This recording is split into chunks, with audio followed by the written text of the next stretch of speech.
Going out to South Park, gonna have myself a time.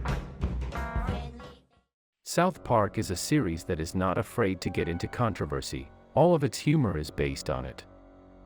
It was the series that created a space in adult animation. South Park has no limits in terms of how irreverent it can be. In this video we will see some of the best things that the series has to offer, starting with the most common, to the most disturbing and dark. Throughout the early seasons of South Park, it was a recurring thing for Kenny to die as sort of a way of mocking continuity errors. One of the reasons behind this decision for the character is that the writers had a classmate who would always be absent to the point they thought he was dead. And according to the lore of South Park, Kenny's parents attended a satanic cult many years ago. The mother was cursed by birthing a son who would be fated to die again and again, but would be reborn through her, and age to his current age after sleeping one night. As in any series that resorts to parodies, there are many cameos of celebrities. Some have taken their appearance with humor, and even lent their voice to the character, while others did not like it so much. Some examples are Russell Crowe, who had a time of many scandals due to his irascible temper, so the creators of South Park took the opportunity to portray him as an aggressive guy willing to fight at all times. Russell Crowe has said that the episode helped him realize how far everything had gone, and after watching it, he recognized his bad attitudes and stated that seeing himself that way in the episode helped him change. The same case as Kanye West, who also stated that his appearance in South Park made him want to change his attitude. Someone who didn't take it so well was Tom Cruise, as the writers made fun of him and his belief in Scientology. They also portrayed him as a guy who didn't want to realize that everything was a fraud, even himself.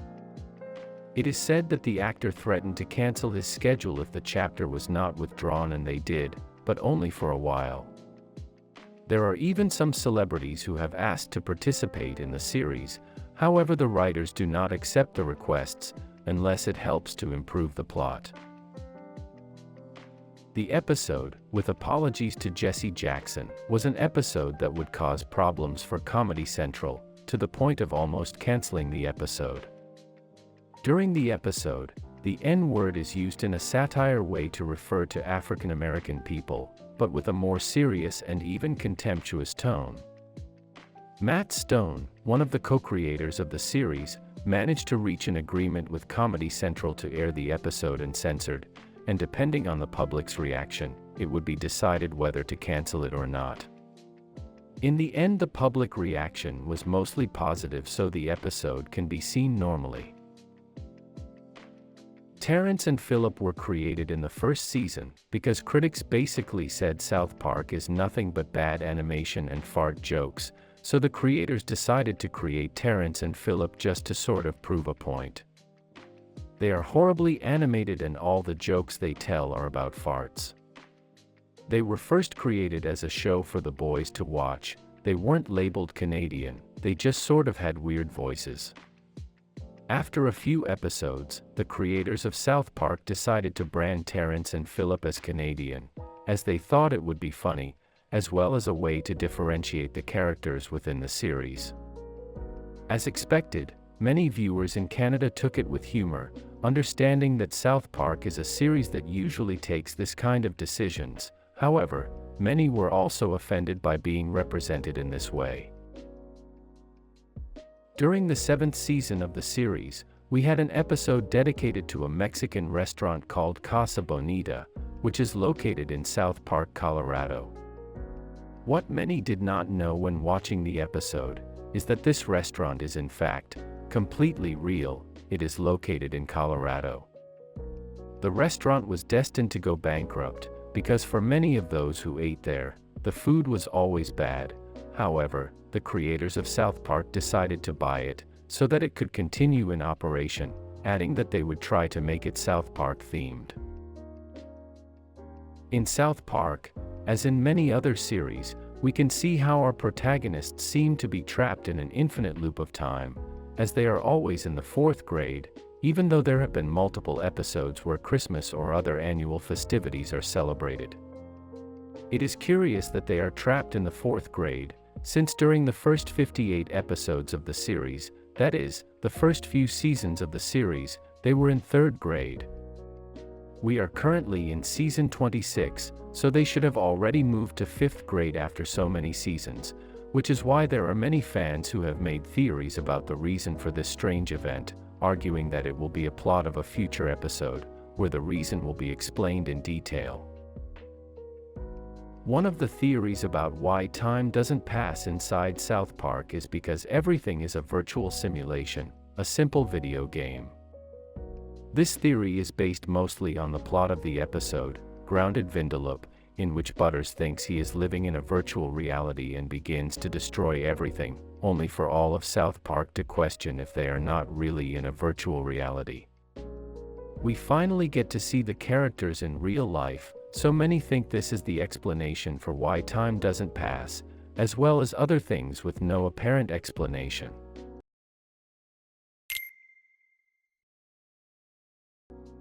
Since the beginning of South Park, it has been made quite clear that the aliens are part of the town of South Park, being inhabitants of the same. There has not been an episode where the aliens leave the town by their will. This caused many fans to begin to discover secrets within the episodes, where aliens can be seen hidden in different places.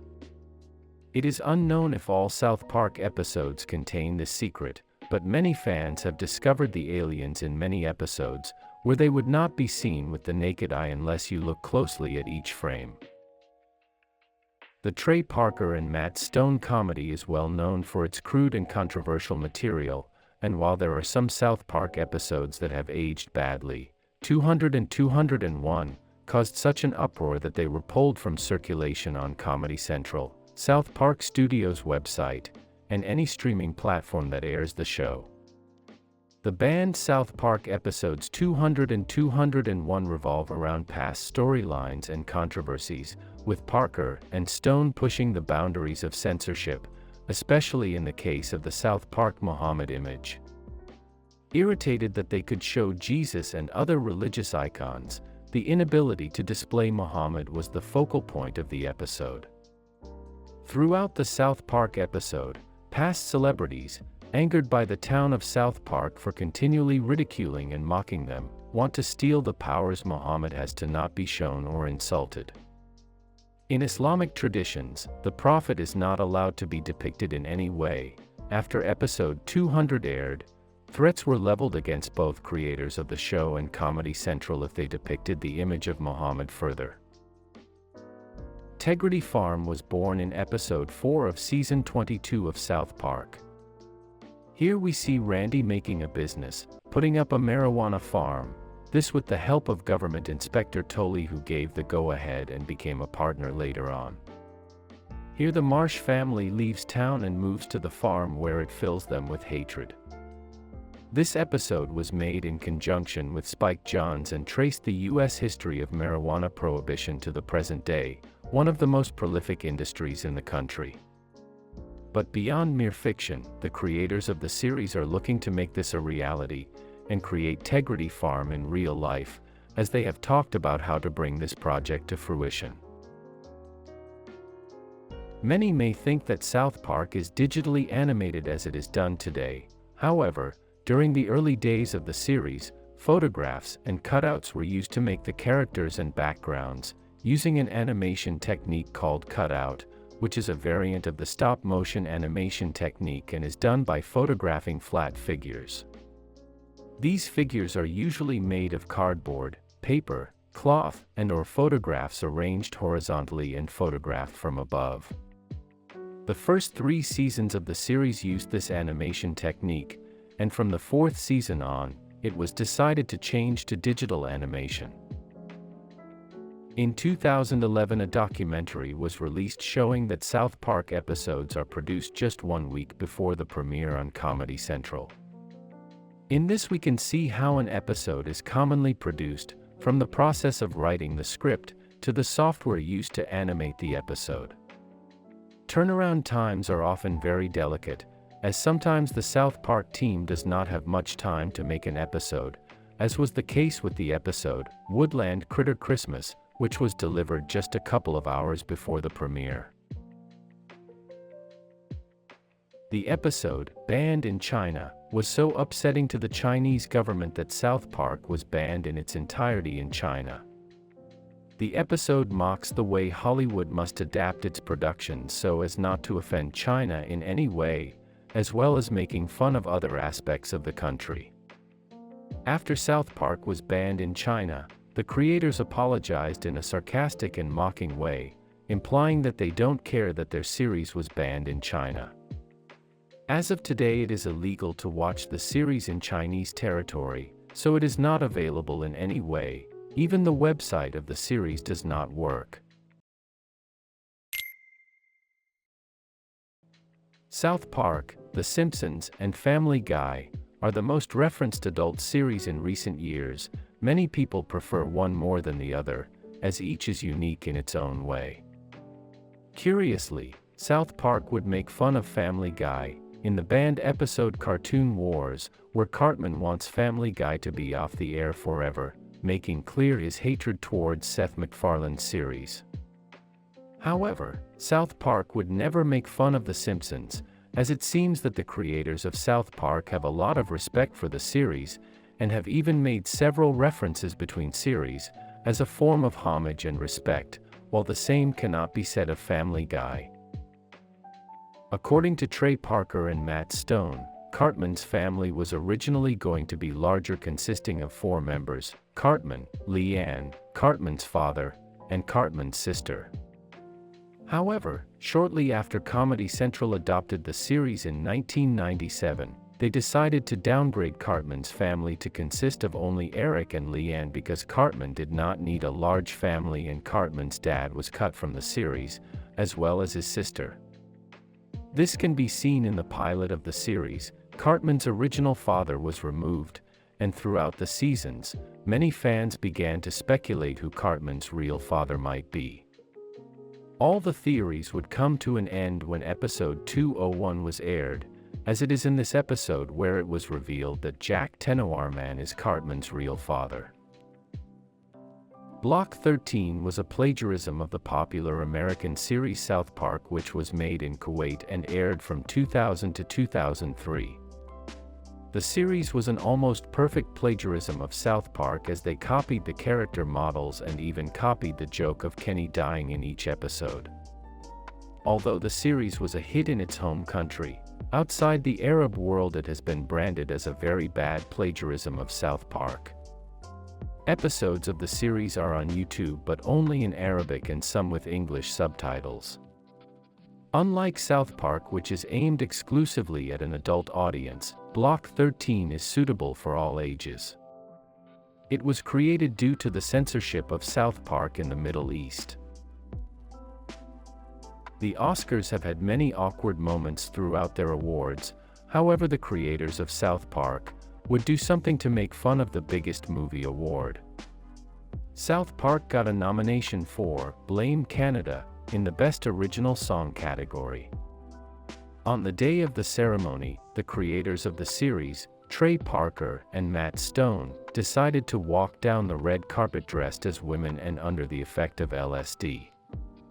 As expected, they were the focus of attention for several minutes, overshadowing other stars who were in the place.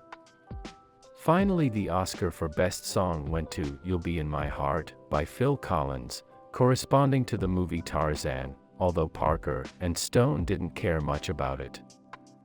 Days later they gave statements, saying that in retrospective it was a bad idea to attend the awards under the effect of LSD, with all the lights around them.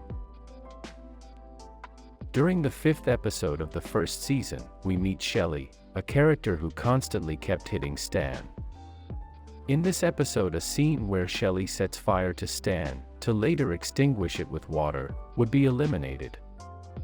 The reason is quite obvious, because during that time they had to meet a standard to broadcast the series, so the fire was eliminated, showing Stan on the floor, only to later cut the whole segment. The cult of Eric Cartman was a group of fans in the United States that was dedicated to advertise the series as if it were a cult. The inspiration for the name is based on the episode, Do the Handicapped Go to Hell?, of the 4th season, where Cartman makes his own church.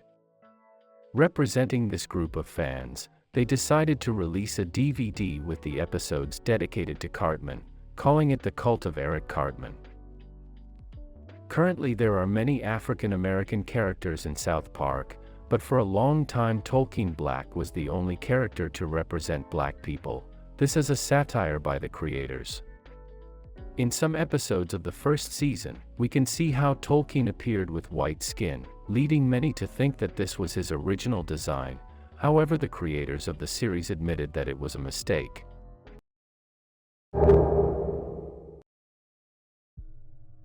Kay Bergman was a voice actress who performed as almost all of the female voices on South Park for the first 3 seasons.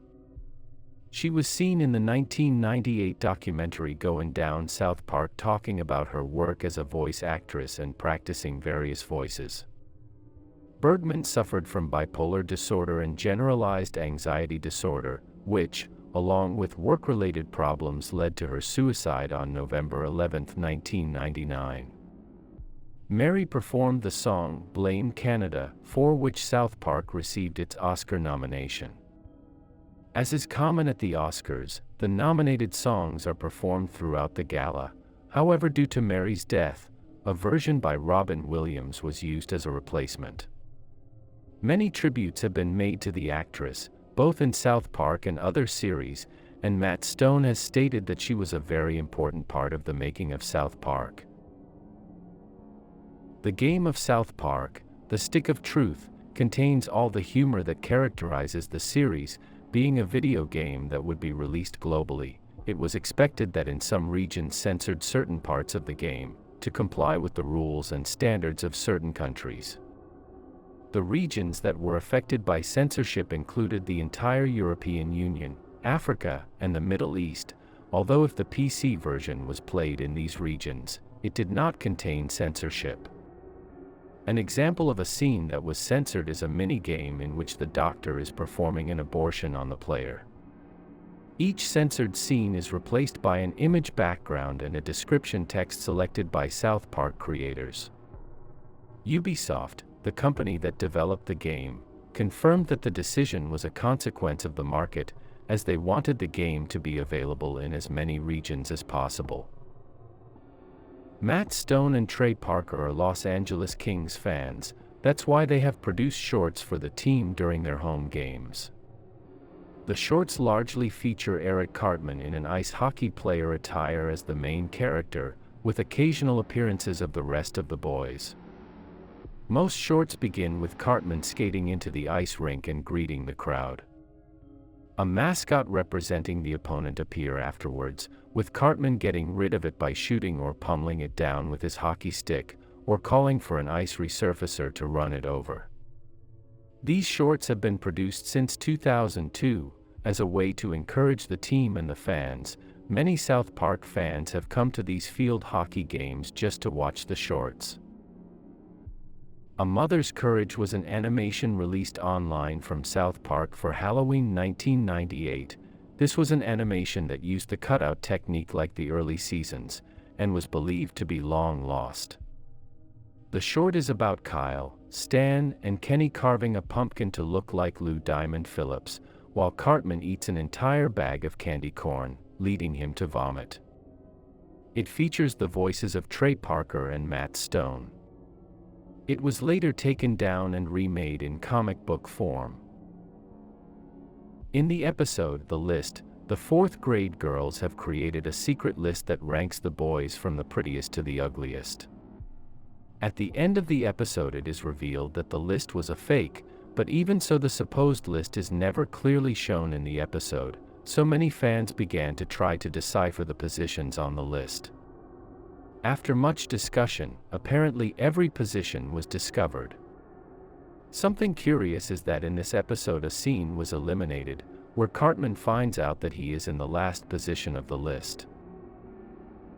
As we have seen before, Kenny is immortal and can revive thanks to a pact of his parents. However, no one seems to remember the multiple deaths that Kenny has, even though they occur in front of his friends. Kenny himself reproaches them in the episode Coon and Friends, since he always dies and nobody remembers him. Curiously, the only one who is not in this scene is Cartman, and this is because many fans believe that Cartman does remember everything that happens to Kenny, since there are some episodes in which he recognizes that Kenny dies all the time. There are some theories about why this happens. In Succubus, the third episode of the third season, Cartman convinces his optometrist to give him an eye transplant, using Kenny's frozen head as a donor. The natural conclusion here is that Cartman is aware of Kenny's immortality, simply because he sees things from his perspective. Another theory is actually very similar, but carries a bit more weight. In A Ladder to Heaven, the 12th episode of Season 6, Cartman drinks Kenny's ashes with some milk, which causes him to experience several of his friends' memories, while also being possessed by his soul. This has led some fans to believe that the characters are linked in some way, as the two shared the same body for a period of time. In late 2004, Ubisoft had in development what was destined to be the first open-world South Park installment, which would feature mechanics similar to those of the Grand Theft Auto series and other major open-world titles of those years. This game would be released on GameCube, as well as other platforms such as PlayStation 2 and Xbox. Because Ubisoft was working on other major projects, the first open-world South Park was awarded as a project to developer BuzzMonkey Software. The main objective of the game was to solve puzzles and explore locations. In addition, we would find witty dialogues, various costumes, and multiple Easter eggs. Unfortunately, the title was cancelled, due to several internal problems with the developer. Not much is known about this game. We only know about a couple of videos with build 656. This build was apparently found in an Xbox development kit that was sold on eBay. This is the closest there is to see how the game was going to be. Gordon Stoltski, a third grader, is in charge of making the morning announcements. Gordon makes his final appearance in Dances with Smurfs, where he is gunned down during the morning announcements by a man who mistakes him for a 40-year-old truck driver, who is having an affair with his wife. This ends up causing the school body to do a memorial service for him and ask for someone to replace him. In this episode, there is a scene made by fans that recreates Gordon's death from his perspective, which many came to think that it was a real scene of the series, due to how well done it is. South Park has a special intro that was used in the pilot of the series, which is a little different from the one used in the first seasons, and even a little longer than the final one. Apparently the creators hated the original intro, which is why they decided to change it, but in fact the creators not only hated the intro, but they have made it clear that they did not like the first seasons of the series, because of how primitive it looks, plus during the second season they were almost not working on it, because they were busier producing the first South Park movie. Something curious in the intro is that all the characters of the series up to that moment make an appearance. However, the Prophet Muhammad appeared in the intro long before he appeared in the series, and as we have said before, his appearance generated threats to the creators, even having to avoid using his image in any way. And although those episodes are banned, you can still see Muhammad in the intro of the series. Perhaps the fact that he is very difficult to see is the reason why he went unnoticed. Many people have said that South Park affects the brain in a negative way, and supposedly there are studies that confirm this. The main reason for this is that South Park suggests the audience with bad practices and language. South Park affects people's neurology, killing neurons, as it is a program that does not require your attention, as the plot of the episode seems improvised most of the time. We have already seen how South Park is not afraid to make fun of anything or any group that exists, In this case we have the Church of Scientology. The Church of Scientology is a group of corporate entities and other organizations dedicated to the practice and dissemination of Scientology, which is variously defined as a cult, a business, or a new religious movement. The episode, Trapped in the Closet, would become quite controversial, because during this episode, the creators make fun of Scientology, which did not seem right, and even members of this church as Tom Cruise were upset. Cruise would threaten not to play his role in Mission Impossible if the episode was not cancelled. From that episode onwards, Matt Stone and Trey Parker have not returned to make fun of this issue. Isaac Hayes was a well-known musician during the 2000s, and was even the one who played Chef, a very popular character in the series. Hayes would stop lending his voice after the show's mockery of Scientology. It is believed that the Church of Scientology was the one who removed Hayes from the series after the mockery of his beliefs, and even worse, there are those who think that the same church was the cause of Hayes' death a few years later, all because of his participation in the series, which according to them was an attempt to popular beliefs. And although this is just a conspiracy theory, in the unlikely event that it was real, this would mean that a single episode of South Park has the power to cause such a tragedy.